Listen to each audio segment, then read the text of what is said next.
Tapi kalau di hatinya ada kesombongan. Orang sombong apa ciri-cirinya?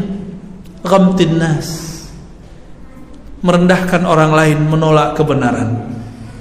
Kalau sudah menolak kebenaran, siapapun yang ngomong, apalagi sudah terpatri dalam dirinya, dia merasa benar.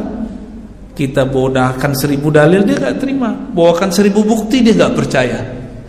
Jadi saya ajak teman-teman para aktivis pergerakan, jika bergesekan dengan kelompok tertentu, udahlah, gak usah perang-perang. Postingan hidayah itu mahal, adanya di kolbu. Gak bisa pakai sindir-sindiran. Ya, Cang Nandar ya. Cang Nandar lagi.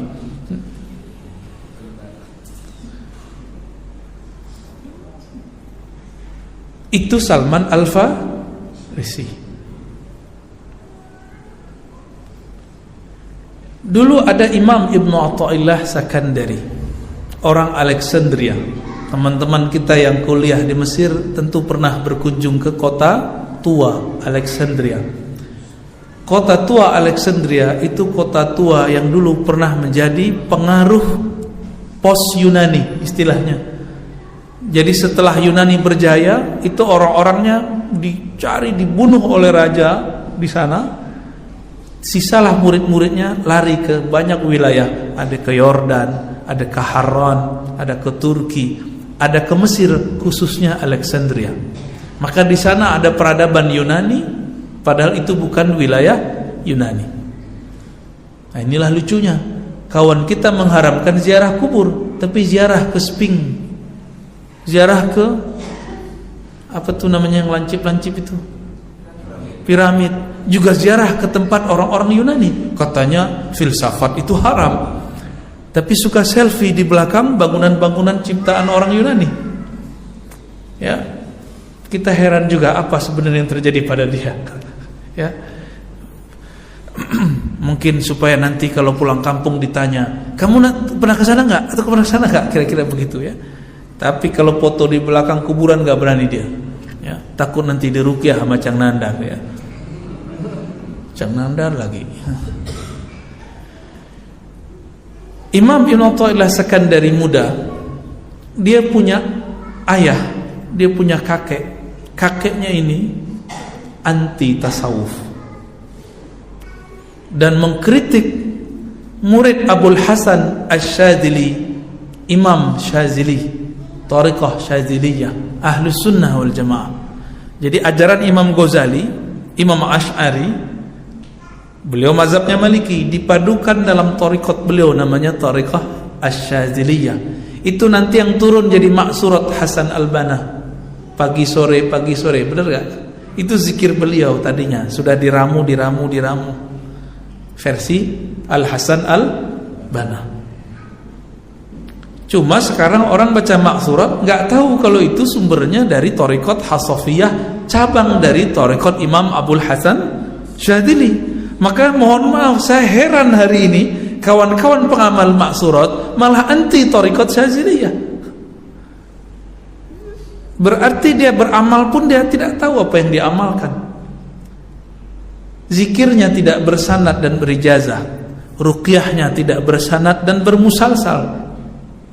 Kita sebutkan hal yang dia tidak tahu, dia kira kita membuat hal-hal baru.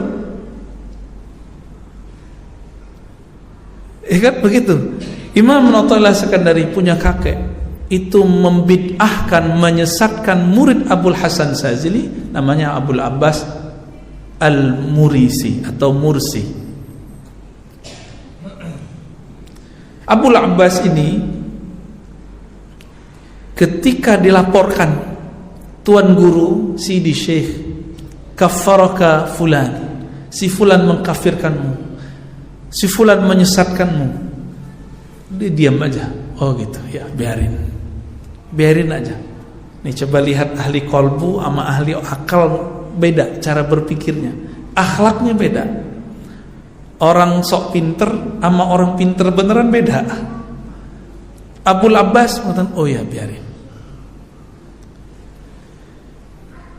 Ini kakeknya Ibnu Athaillah saat mengkafirkan itu belum lahir Ahmad ibn Athaillah.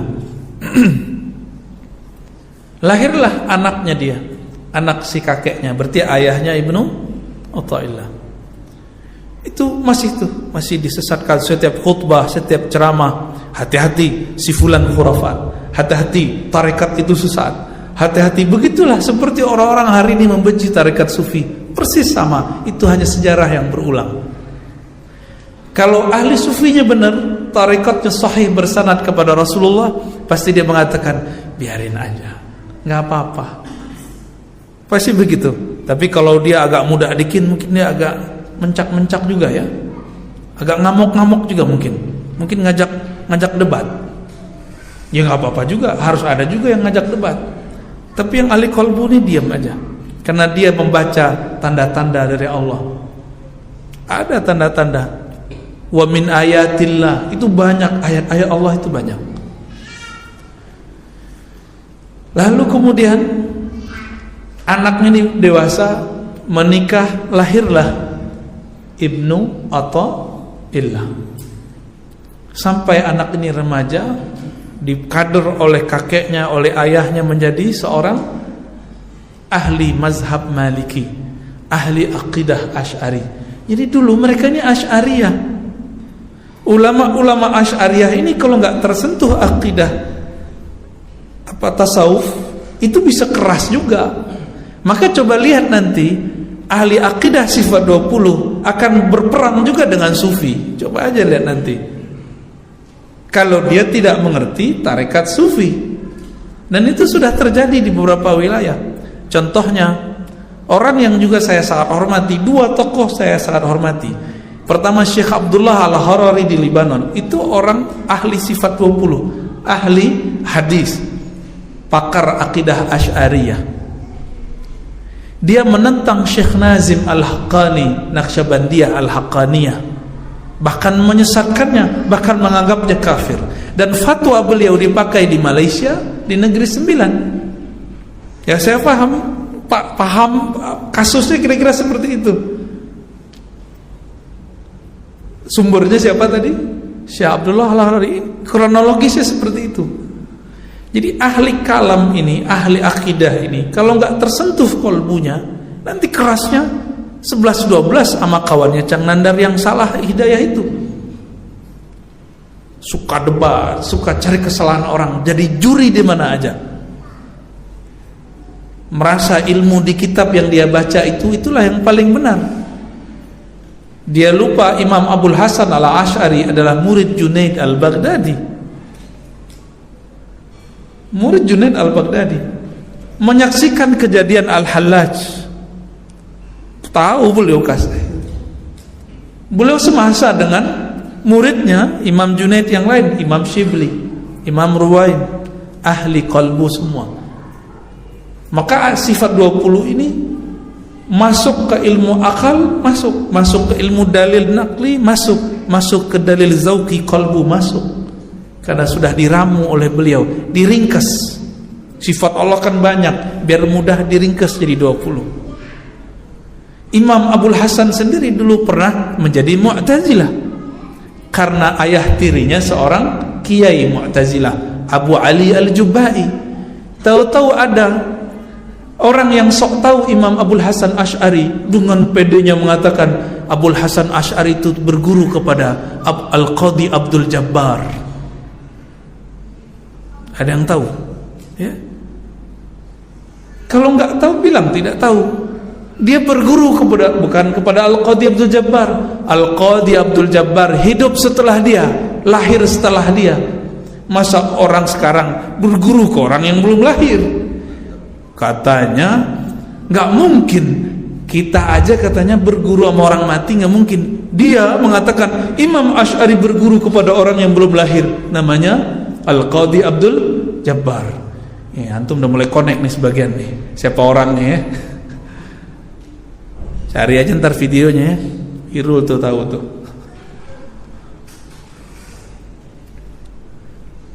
Kembali ke Imam Ibnu Athaillah. Imam Ibnu Athaillah Sakandari, anak remaja biasa, seperti teman-teman kita yang masih remaja lagi nyari.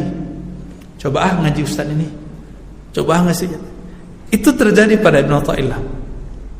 kakeknya mengkafirkan Abul Abbas, murid Imam Abul Hasan Syadili.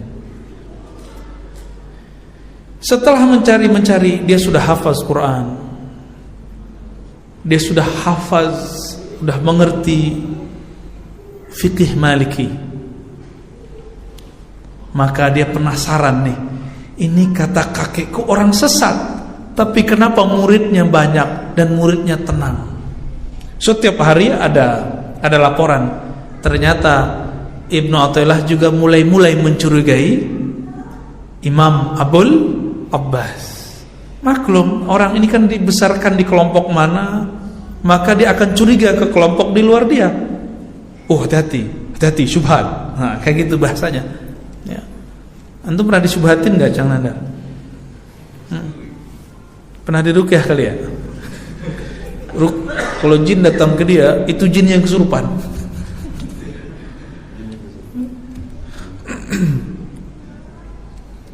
Maka dia penasaran, nyusup, nyamar. Orang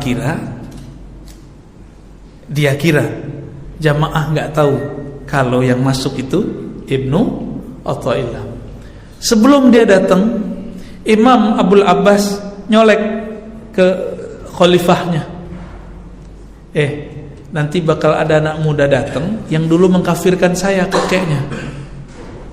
Kalau dia datang, bawa ke zawiyah tempat beliau zikir. Betul, sholat di masjid beliau. Masjid beliau sekarang masih ada, Pak, di Mesir, Masjid Abul Abbas. Teman-teman di Mesir pasti pernah ziarah ke sana kalau mereka mengerti sejarah Imam Ibnu Athaillah Sakandari, pengarang kitab Al-Hikam. Akhirnya benar nyusup di situ. Orang bilang, "Kamu Ahmad Ibnu Athaillah?" "Na'am." Tuan guru memanggil, pengen bertemu. Dia ajak ketemu, ngobrol lah. Tapi dari tadi dia masuk, dia memperhatikan apa yang dikafirkan kakek dia. Dia nggak nemu. Semua orang di dalam itu suka senyum, suka zikir, suka Quran, udah gitu aja. Senyum, zikir, Quran. Semuanya amal-amal sunnah. Maka dia bingung, apa yang salah dari Abul Abbas? Umuran Abul Abbas seumuran kakeknya. Murid-muridnya nemenin terus khalifah-khalifahnya ini. Maka terjadilah kalam. Dan dia pulang. Mulailah di situ berkecamuk Imam Ibnu Athaillah. Ternyata dia salah jalan. Dia pulang. Imam Abul Abbas mengatakan ke murid-muridnya, saya akan jadikan anak muda itu menjadi imam dua manhaj zahir, manhaj batin. Imam zahir, imam batin, pakar ilmu yang zahir, pakar ilmu yang rohani. Begitu kata beliau. Benar. Besok balik lagi, nanya lagi semua pertanyaannya. Apa yang di dalam kitab yang dibaca, semuanya Abul Abbas sudah mengerti. Bahkan yang rumit-rumit dia tidak faham, dijelaskan oleh Abul Abbas. Sehingga dia ngangguk tiap hari begitu. Pulang penasaran cari di kitab. Loh, kata Abul Abbas ketemu di kitab. Oh, berarti benar nih, benar. Begitulah terus. Semakin terang benderang hidayah itu di kepalanya, masuk ke kalbunya. Maka dia menyatakan menjadi murid Imam Abul Abbas. Maka dalam waktu yang singkat, karena dia sudah pintar, orang yang pintar sebelum hijrah, setelah hijrah dia akan menjadi orang hebat. Begitulah Rasulullah mengatakan, orang yang mulia sebelum hijrah, setelah hijrah jadi orang mulia. Orang yang sarjanawan sebelum hijrah, setelah hijrah sarjanawan yang akan tambah bersinar. Maka beliau menulis kitab Al-Hikam, sekitar 200-an hikmah kata-kata bahasa-bahasa ilahiyah yang masuk ke dalam kalbu, pesan-pesan kalbu. Itu ditulis umurnya masih muda. Tapi kalau orang berguru, mudanya tua. Maka bertanyalah khalifah-khalifah ini, wahai tuan guru, kenapa engkau memperlakukan orang yang anak cucu dari yang memusuhimu dengan sebaik ini dan mengkadernya dengan sesempurna ini? Apa jawaban Abul Abbas? Ketika aku dilempar tuduhan kafir, tuduhan sesat, aku terbayang kisah Nabi dilempar oleh orang Taif. Lemparannya kakeknya Ibnu Athaillah tidak separah lemparannya orang Taif. Taif ngelemparin apa, Pak?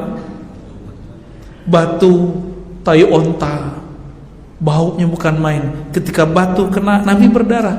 Karena Nabi nggak belajar debus, Pak. Ya, Nabi nggak belajar debus. Tapi kalau beliau mau sakti bisa. Berapa banyak hadis menyebutkan kesaktian beliau. Ya, batu pecah, orang kakinya robek, bismillah ditiup, sembuh. Pakai tiupan. Maka doa-doa itu ada nafasnya. Kita jelaskan bab nafas sama orang ahli ruqyah hari ini, mereka nggak ngerti. Nabi, hadis Sahih Bukhari Muslim, kalau lagi nggak enak badan, beliau minta Sayyidah Aisyah meniupkan, unfitha alaih. Itu ilmu-ilmu yang turun ke kolbu. Ahli ruqyah sekarang mana ngerti, kecuali ahli ruqyahnya bersanad. Kalau ahli ruqyah tak bersanad, ya begitu. Sertifikat bukan sanad, nggak laku, nggak diakui Rasulullah Sallallahu Alaihi Wasallam. Harus ada ijazah dari gurunya, karena ilmu ruqyah masuk ke dalam ilmu hadis, ilmu musalsalat masuk, karena dia bagian dari hadis Nabi. Teknik-tekniknya ada dalam kolbu ahli hadis.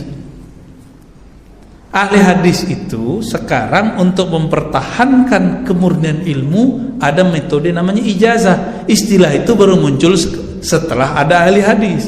Di masa Rasulullah nggak ada istilah ijazah. Ya. Kita jelasin begitu, kalau ahli kuliahnya nggak ngerti ilmu hadis, dia bilang itu bid'ah juga. Ya, begitulah.